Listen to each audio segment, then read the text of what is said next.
Peuple du Gabon, peuple du Niger, peuple du Congo, bonjour les amis. Vous savez,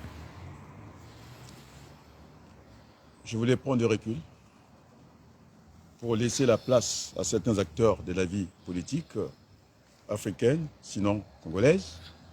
Après, on va me faire ce reproche-là. Et j'ai beaucoup écouté le message du député européen Mariani, qui a dit qu'il fallait faire pression à Paul Kagame. Et s'il n'y a pas pression, il ne faut pas s'attendre aux actions du Saint-Esprit. La politique, c'est ça. C'est le quotidien des Congolais. Stani, merci beaucoup du côté d'Égypte. Il pose la question sur le discours d'Emmanuel Macron. Je pense que depuis il a tort. On ne négocie pas avec la corde raide. Je pense qu'il doit prendre des gants, des velours pour aller négocier cette affaire du Niger. Mais les gens qui sont nés après la rente, ils ne se gênent plus parce qu'il aurait croisé la rente dans sa vie. Il n'allait pas se comporter ainsi. Il n'y a plus de 2 Français sur 3 qui n'adhèrent plus à sa politique africaine de la France. On va de débâcle en débâcle. Et donc, il ne faut pas que l'orgueil, faut pas qu'il ait l'orgueil parce que l'orgueil précède la chute. La politique, c'est la diplomatie. L'examen limbo. Je pense qu'on va lui traduire ça. Parce que si on reste rigide comme ça, rien ne peut se faire. Donc, nous sommes confrontés à une nouvelle légitimité, c'est-à-dire le putsch, avec l'adhésion du peuple.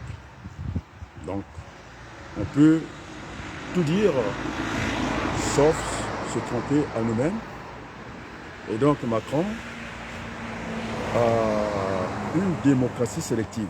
On l'a vu au Gabon, on l'a vu au Tchad, pardon, avec le bandit de fils à Débris qui a fait un acte qu'on ne peut pas faire à un parent. Il était à côté de lui.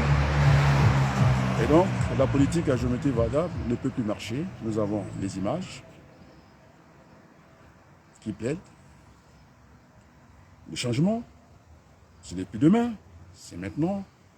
Et je pense que la France s'est jamais perdue en politique. C'est de changer ce logiciel-là qui n'est plus d'actualité. Et simplement, j'ai entendu ce général Sage qui a dit finalement, il y avait des relations séculaires avec la France et que les Français étaient les bienvenus, sauf cette ingérence idiote que Macron, il est têtu. Hein. C'est Jupiter, nous sommes des terriens. Et donc, il fallait qu'ils prennent des gants, des velours pour négocier des affaires, cette nouvelle politique africaine. Et nous sommes attendus à cela. Il faut qu'il y ait le changement. Au Gabon, nous sommes rouge. C'est Albert Ando Ossa. Je vais publier les images après ce direct-là. C'est clair, le peuple est dans la liesse, le peuple est dans la rue, parce que ce sont temps de pouvoir Bongo, c'est trop. C'est depuis les indépendances, après un petit passage de l'ancien président qui l'avait remplacé. On a vu que les Bongo, et puis rien ne s'est fait comme d'habitude, avec ce pouvoir autoritaire. Je pense que le moment est venu de passer la main à d'autres, parce que nous sommes tous héritiers de ces pays-là. Nous sommes les fils d'Afrique. C'est le même discours que j'ai entendu au général président de la transition, en tout cas au Niger, qu'il donnait des gages pour que rien n'arrive au président du Niger. J'ai entendu le même discours, nous avons changé, nous sommes des progressistes. Albert Ando Ossa dit la même chose, qu'il allait garantir, en tout cas, la tranquillité de la famille Bongo. Alors, qu'est-ce qu'on peut leur reprocher? Les yeux en ont parlé, le peuple est dans la rue, c'est des situations différentes, mais en tout cas, à peu près, c'est la même chose. Et nous voulons le changement. Et donc, puisque la question a été posée du côté d'Égypte par Stani, et donc je pense qu'il a tort. Il continue à avoir tort. parce qu'il est jeune, il se comporte comme un vieux, et ce n'est pas bon. Parce que s'il commence à pousser comme ça, les gens vont s'en prendre aux intérêts français. Nous avons encore la monnaie qui est là. Il y a encore, semble-t-il, l'armée française sur le terrain, mais ils cherchent un affrontement. Pourquoi? Ça, c'est l'orgueil. Et puis, c'est du n'importe quoi, M. Macron. Parce que si vous êtes un vote en guerre, on a eu cette affaire des poissons, les eaux, côté de la Manche, les Anglais, avec le Brexit, hein, le Brexit. Ils ont quitté l'Union économique européenne. Alors, Macron, nous parlons devant les Français, vous êtes un lâche, je vous l'ai dit. Là, vous avez demandé, pendant que les Français se battaient pour conserver, puisque vous voulez faire l'industrie dans ce pays, c'est là où ça génère plus d'emplois, vous avez préféré qu'on casse l'industrie de la pêche des Français, parce que vous avez peur, vous ne voulez pas affronter les Anglais, vous avez peur, et puis pour proposer toujours ce que j'ai jamais apprécié, la prime à l'appareil, c'est-à-dire la prime à la casse. Donc, vous avez hérité ce concept. Chez Renault, certainement, nous avons encore des actions en tant que, parce qu'il était actionnaire majoritaire, même si à 40%, ils sont quand même majoritaires, au regard des nombres d'actionnaires. Et donc, on vous demande d'amener votre vieille voiture pour acheter une autre, donc c'était prime à la casse. Et donc, cette politique, surtout que vous prenez pour un écologiste, moi je parle plutôt du recyclage, il faut recycler. Oh, je pense à la voirie. Ni le secret, ni se perd, c'est la loi de la conservation de la matière. Voilà des grands écologistes. Et donc vous êtes à côté de vos baskets. Alors votre projet, monsieur Macron, puisque il n'y a que l'orgueil chez vous, c'est quoi? C'est lesbienne, gay, comment on appelle ça? Homosexuel, et puis je ne sais pas, trans comme ça. Comment L, G, et puis T. Nous ne voulons pas de l'homosexualité. Ce n'est pas un projet d'avenir. C'est une liberté pour vous. Eh bien, je comprends maintenant, c'est pourquoi vous avez viré cette dame qui était contre cette façon de faire, celle qui est maire de la ville de Beauvais, parce que vous allez pousser les gens. Au Congo, nous avons faim, nous voulons manger, et vous nous proposez le sexe. Je pense que Jean-Luc Mélenchon, nous partageons cette idée de ne pas proposer ça, les autres pas d'avenir, la sécurité de l'Afrique est peut-être alimentaire, par je ne sais pas quoi, tout ça, mais vous proposez le sexe. Je sais que la plupart, c'est votre liberté, de vos membres du gouvernement, ils sont dans ça, mais nous ne voulons pas être dans ça. Alors c'est une liberté, moi je n'ai pas envie de discuter ça, si vous voulez. En plus, c'est un projet qui a pris des dimensions jusqu'aux Nations Unies. Et puis, on demande à un enfant à l'école primaire, quand après la masturbation, se masturber. Vous croyez que c'est un projet? Vous êtes sérieux là? Nous ne voulons pas de ça. Alors, et donc, focus sur le Congo. Moi, je n'ai pas envie de prendre la parole. J'ai voulu laisser les Mabankou, les consorts, de prendre la parole. Après, pardon? Oui, Armand Tchika est là, c'est un frère, il n'y a pas de souci. On m'a signalé parce que je n'ai pas les points. Alors, on m'a dit qu'il y avait des gens qui étaient TH. Moi, je croyais que c'était PH, potentiel d'hydrogène. Donc, on a quand même trouvé une abréviation très humble, parce que je ne suis pas humblement. Alors, maintenant, quand on va lire leur page Facebook, il n'y a rien. Oui, il faut parler de l'Afrique, et puis faire le focus sur le Congo. Alors, je vais vous dire que je prends l'habitude, j'ai toujours l'habitude de faire comme Karl Marx, avant de faire la critique objective des autres, je dois faire le tour, lire les pages. Alors, je suis chez le président Nitou, Lévi Nitou. Qu'est-ce qu'il a présenté aujourd'hui? Au moins, il est resté dans l'actualité. Il a montré Berthelou, la gare, le chemin de fer. C'est un saccage de la famille Sassou Nguesso. Mindouli, je vous assure qu'il a mis la photo où on devait trouver cette belle gare et celle qui est dévolue aujourd'hui. Alors, on ne peut plus accepter ça. Je suis dans la même position que Mariani. Il faut faire pression. Après, il me reproche, semble-t-il, il y a des gens qui sont plus humbles que nous, mais la situation du Congo. Il a fallu que je hausse le ton de dire à M. Denis Sassou Nguesso, non seulement nous sommes héritiers, c'est un patrimoine le Congo, on ne pouvait pas vendre des terres, alors on a vu Christelle sortir. Christelle Denis Sassou Nguesso est sorti pour dire que c'était une incompréhension. Non, ce n'est pas une incompréhension. Il est tout seul maintenant dans le dossier. Il fallait recourir à celui qu'on appelle le souverain primaire. C'est-à-dire c'est le peuple qui doit décider, qui doit prendre des décisions. Et même le peuple congolais, je pense qu'il ne peut pas s'aventurer d'aller laisser leur terre. Hein. Pour quelle raison? Pour quelle raison?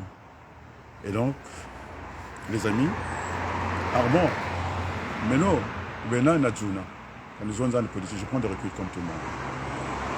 Parce que ce que je veux dire chez les Mafimba, des fois, ça casse la dynamique, on n'a même pas envie de faire la politique.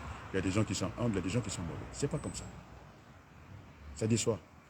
J'ai aussi du côté de l'ami de mon oncle. Mon oncle, il m'a envoyé en tout cas, des vidéos concernant la situation du Gabon, où on sait nettement que M. Albert, le candidat, Albert Rondo Ossa, on le voit, le peuple dans la rue, Yes et tout. Et donc, la France n'en parle pas de ça. Et puis, curieusement, vous avez l'ambassadrice du Niger qui soutient cette fermeté. Il dit qu'elle était, parce qu'elle ne voit que ses intérêts. Et pour le moment, je pense que nous sommes passés à autre chose. Elle peut dire ce qu'elle veut. Il faudrait qu'elle ne soit pas nostalgique. C'est la nostalgie. Les choses ont changé au Niger. Et donc, je l'avais dit depuis très longtemps, il ne se passera rien parce que on ne peut pas quand même prendre le conflit entre l'Ukraine et la Russie. J'avais dit dès le départ, c'était des Slaves. Une partie, en tout cas de l'Ukraine, sont slaves, je pense à 30%. On ne pouvait pas les frotter comme ça. C'était une guerre qu'on appelle une guerre asymétrique, où on a du mal à identifier l'ennemi. Et puis, c'est la même chose sur le théâtre des opérations en Afrique. Au Niger, nous avons des Haoussa. Au Niger, nous avons des Haoussa. Les sages, les chefs religieux sont sortis. Nous ne voulons pas de cette guerre. Et donc, je pense que l'Afrique a trop souffert. Nous avons d'autres préoccupations que les Wagner côté, en tout cas, Poutine, et des Wagner côté Macron par le truchement de Kagame, qui est un grand voyou. Et maintenant, je pense que je suis du même côté que le député européen Mariani. Et donc, maintenant, vous avez beaucoup. Mariani Bokati, mais politique à ça. Tout ça, on a politique. À tête de les autres là, qui ne dit pas mot consent. On nous écrase les pieds, ils ne sont pas des stoïciens. Nous devons crier très fort. Et quand nous mettons au bébé, nous mettons au zone de mon truc.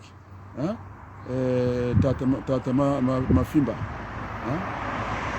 Vous parlez des gens qui sont humbles et d'autres qui sont des méchants. Ce n'est pas une question de méchanceté.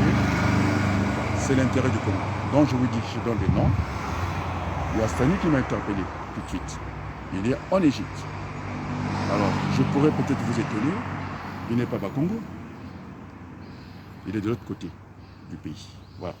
Moi, je fais l'unanimité. Non, je ne fais pas l'unanimité.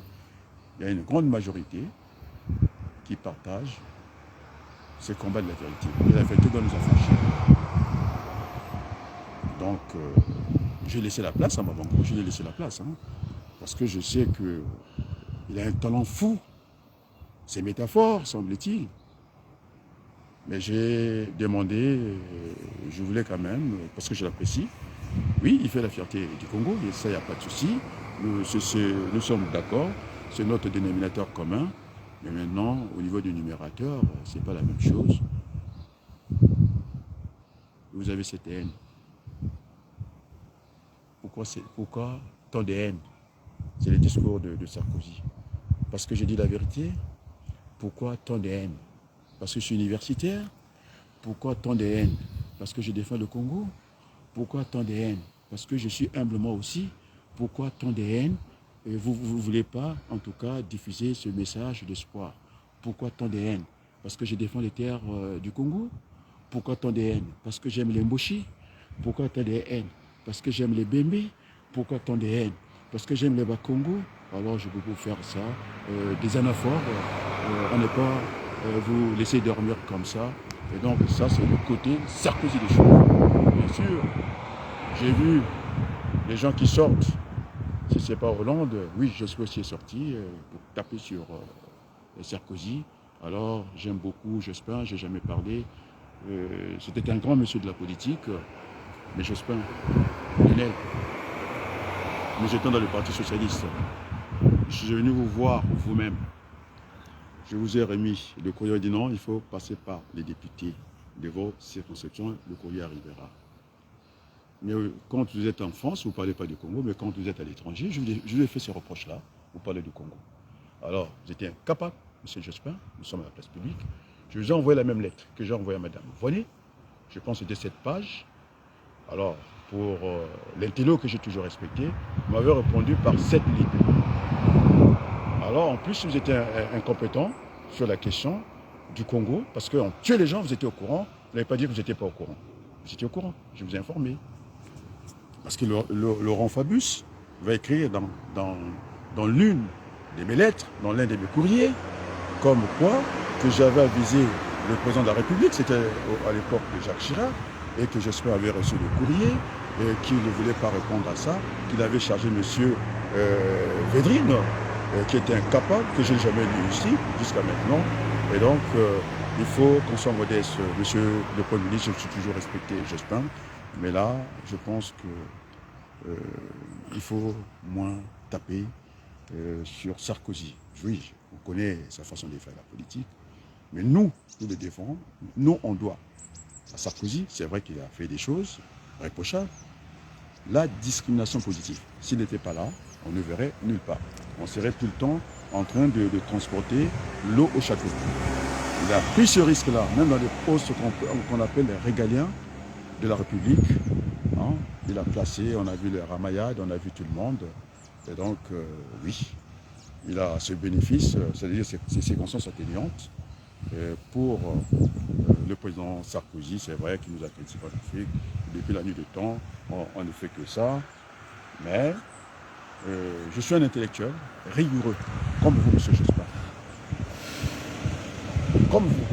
Alors, si vous allez me dire que vous n'êtes pas au courant de la situation du Congo, des massacres de Dédé Sassou Nguesso, alors là, vous trompez vous-même. Et donc, les amis, Sani, depuis l'Égypte, tu es de l'autre côté là-bas.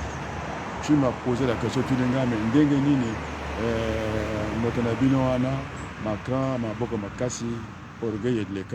mais je dis que c'est dans la Bible, hein, c'est pas dans le sexe, puisqu'il aime le sexe, nous ne sommes pas dans le sexe. Nous sommes des gens qui sont nés pour venir faire du mal aux autres, c'est ça. Et il ne pense qu'à lui, alors qu'il est son otage, l'ambassadeur. Il pouvait rentrer en consultation pour lui donner des éléments d'appréciation. Et croyez-moi, qu'il n'y aura pas cette bavure-là. Nous n'aimons pas, nous n'avons pas le goût du sang, puisqu'il fréquente Sassou. Sassou, il a le goût du sang, il a le goût du sang. Il veut qu'il par tous les moyens, il est en embuscade, il veut créer une situation que nous ne pensons. Personne ne pense à ça, même pas les Américains. Alors, tout le monde a compris, sauf lui, le surdoué, le Jupiter, l'homme qui aime le sexe, l'homosexualité. Mais moi, je ne suis pas dans ça. On n'est pas dans ça, monsieur Macron. Il faut que vous respectiez aussi les autres. Hein? Et vous étiez au Congo, vous avez mangé des cacahuètes, on vous a vu presque torse nu, décontracté, comme ça. Et vous n'avez pas eu le souci de savoir si votre ambassadeur, rappelle-moi le nom, c'était Jacques Barato. Barato, qui devait vous faire une fiche en tant que président de la République. De vous dire que voilà, la situation au Congo, il y a le pétrole, il y a des orphelinats, c'est une situation qui n'est pas normale. En plus, vous avez pris des distances avec l'administration Nguesso, à Brazza, il vous tutoyait, vous le vous voyez. Vous avez dit que vous n'êtes pas parti de servir, en tout cas l'omelette, c'est-à-dire un repas. Et quand vous êtes venu ici, vous êtes versatile, hein, on va dire. En peu de temps, vous avez changé. Oui, dans la politique, il y a aussi, il faut savoir reculer, mais il faut aussi avoir des convictions, vous n'en avez pas. Hein. Alors, nous vous respectons beaucoup. Vous êtes notre président de la République. En le disant, ce n'est pas vous manquer de respect. Je pense que la France a encore sa place en Afrique. Même au Niger, celui qui a fait le putsch, je pense qu'il a péché la France. Il a dit que la France est là et c'est vous qui cherchez. Mais pourquoi vous êtes parti du Mali, il n'y a pas eu de résistance. Vous êtes parti du Burkina Faso, il n'y a pas de résistance. Alors le Niger, pourquoi vous voulez faire la résistance? Ils vous donnent quoi? L'uranium? Et puis vous allez mettre des panneaux solaires là parce qu'il y a du soleil, non? C'est le désert, non? Non, monsieur le président. Les choses ont changé, nous sommes à l'ère de l'Internet. Alors je vais vous dire cette confidence-là. L'Internet, ce sont les Américains. C'est pour ils ont déjoué, parce que si vous ne connaissez pas ça, je vais vous le dire. L'Internet, c'est pour démocratiser un certain nombre de choses, parce que vous êtes resté dans votre position fixe, d'aller bouffer la part de tout le monde. C'est Sarkozy qui lui dira, même si on enlève les matières premières en Afrique, mais la France va décrocher jusqu'à la 20e place des puissances économiques. Alors, donc, les amis de nos amis sont nos amis, les ennemis de nos ennemis sont nos amis. Et donc, vous comprenez ce matin que je sois plus à l'aise avec Sarkozy, parce que Sarkozy écoute. Lorsque je lui ai envoyé la lettre, quand il a eu, au moment de l'investiture, il voulait être dur avec nous, je dis non, monsieur le président. Il y a des Noirs qui ont voté pour vous, et assez rapidement, il m'a fait écrire par son conseiller et son directeur de cabinet adjoint. Mais vous, monsieur Macron, si vous m'avez suivi, vous ne seriez pas dans ça. Vous êtes imbu de votre personne. Ah, Dieu merci que vous n'avez pas réussi tous les concours, sinon ça y est. Hein, c'est vous, vous avez tout le temps raison. Et si vous avez tout le temps raison, et que vous ne savez pas faire le meilleur coup de pas, vous êtes un dictateur. Vous êtes comme Sassou Nguesso. Parce que c'est vous qui ont été, monsieur Kagame, vous avez décoré monsieur Pouyanné, qu'on a vu avec Kagame, qui n'est plus fréquentable. Kagame est banni au niveau de la communauté internationale et vous continuez à faire l'amitié. Et ce sont vos caprices. Vous cédez aux caprices, c'est ce que Bariani... Hein, c'est ce que Bariani... Pardon, c'est pourquoi Bariani l'a bien dit, que c'est vous cédez aux caprices de Kagame, qui on le sait, hein, Abiyarimana, je vous rappelle de ça. Après, ce sera le Premier ministre Balladur, que je respecte beaucoup, et qu'ils n'étaient pas au courant. Non, sur le cas du Congo, vous étiez au courant. Alors, vous étiez jeune, vous n'aimez pas l'histoire, vous l'avez dit, il fallait qu'on oublie. Non, moi je n'ai pas envie d'oublier l'esclavage, je n'ai pas envie d'oublier que ce sont les parents qui ont versé leur sang ici pour que le petit Français ait son sucre, le lait sucré, tranquillement. Et en retour, on vous a vu ce que vous avez fait, c'est dit par un historien africain. Alors, ils ont demandé leur dû simplement, et ça s'est mal passé. Donc j'ai pas envie, vous n'aimez pas l'histoire, mais les choses sont liées, monsieur le président. Il y a la géographie. Nous, au Congo, maintenant, nous avons un problème, non pas que de l'histoire, parce que vous n'aimez pas. Vous avez tort de ne pas aimer l'histoire. C'est une science, l'histoire. C'est le récit des événements passés. Alors, quand vous faites de l'histoire, il n'y a pas d'émotion. Parce que s'il n'y avait pas l'histoire, je pense que Hitler serait déjà, les gens, il aurait encore sa place dans les concerts des nations. Il a fallu que l'histoire le jette dans la poubelle. Alors, voulez-vous être jeté dans la poubelle d'histoire? Alors, ce peuple du Niger, c'est la même communauté, ils aspirent à la paix. Et maintenant, nous allons être autour d'une table. Et il a dit, hein, que après ce putsch, il y aura ce qu'on appelle, il a lancé ce qu'on appelle le dialogue national inclusif, qui sera suivi par une transition de moins de 2 ans. Alors ça ne vous plaît pas? Vous voulez quoi? Vous voulez quoi? Tout pour la France, rien pour nous. Alors ce qui est bon pour la France est bon pour le Congo. En plus, vous êtes malhonnête. Je vous l'ai dit. Parce que vous avez dit que nous, on était hypocrites. C'est vous qui êtes hypocrites. Alors, les Congolais ont tout donné à la France. C'est la capitale de la France libre. Et pourquoi vous avez fait une conférence internationale pour la paix en Libye? Vous pensez que la Libye donne plus que les Congolais ici? Nous, on a tout donné à la France. La preuve en est que nous sommes pauvres. Alors, ce qui est bon pour la Libye, nous sommes de l'autre côté de la Méditerranée, à moins que vous soyez un raciste, et bon pour le Congo. Voilà le langage que je tiens, le langage de fermeté comme vous. Vous savez dire que vous voulez la fermeté. Le langage de fermeté. Nous n'allons pas manger votre compromis à l'africaine. Non, à l'africain, pardon, le compromis à l'africain. Alors, je suis dans une conscience universelle. Ce qui est bon pour les petits Français est bon pour les petits Africains. Et on s'en tient à cela. Maintenant, vos histoires-là, des grandes pharmacies, en train de nous vacciner pour rien, en train d'introduire le sexe des Nations Unies, sexe, et pas le truchement des Nations Unies, ça craint. Ça craint. Alors, vous êtes jeunes, tant pis pour vous. Je le souhaite que vous n'ayez pas rencontré ce qu'on appelle le gouvernement des juges. Ici, ce sont les juges qui commandent en France. Parce que lorsque le président, ça je vous rappelle, hein, vous allez vous rendre compte, lorsque le président Sarkozy a dit qu'il était président de la République, on dit qu'ici, c'était un pays de droit, il y a la justice. Alors si vous ne venez pas, on venait vous chercher avec les minutes. Il s'est rendu au tribunal. Alors, vous étiez jeune, je vous dis que vous n'étiez pas encore, c'était un peu quand j'étais à l'université, vous étiez encore à l'école, même pas à l'école. C'est Mitterrand qui avait dit même à ses enfants, faites attention, vous êtes jeunes et que la justice était impitoyable. Dans le cas, quand il y a eu la mort de Berlevoix, je ne sais pas si vous étiez encore né, je ne sais pas. Ouais, c'était moi, vous étiez né, mais j'étais encore un gamin. Alors, je vous rappelle ces histoires de la France. Le juge Alphen, je pense que vous ne connaissez pas. Lorsqu'il allait chercher Chirac, on lui a dit le palais d'Élysée, zone militaire. Ok, on dit vous avez ce qu'on appelle l'unité de la fonction. Mais après, il est tombé malade. Il ne pouvait plus. Et Chirac, après un certain moment, il a dit de toute façon, il faut écouter, il faut aimer l'histoire. Ils vous ont précédé sans vos prédécesseurs. Comme disait Berlevoix, le dernier doit être le meilleur. Vous devez être meilleur que Chirac. Puisque Chirac a fait une contrition, il a dit qu'on a fait le saccage, on a pillé, on a pillé l'Afrique. Et encore, c'est lui qui a armé sa vaisseau. Il a dit, il a revendiqué en prenant l'armée anglaise. Là, et à l'époque, il était Total Final Elf qui a transporté des militaires pour aller faire couler le sang Congo. C'est ça que vous attendez des Africains? Non, nous voulons tourner cette page sans l'oublier. Et vous êtes les bienvenus en terre d'Afrique. Je vous remercie et à très bientôt. Merci beaucoup.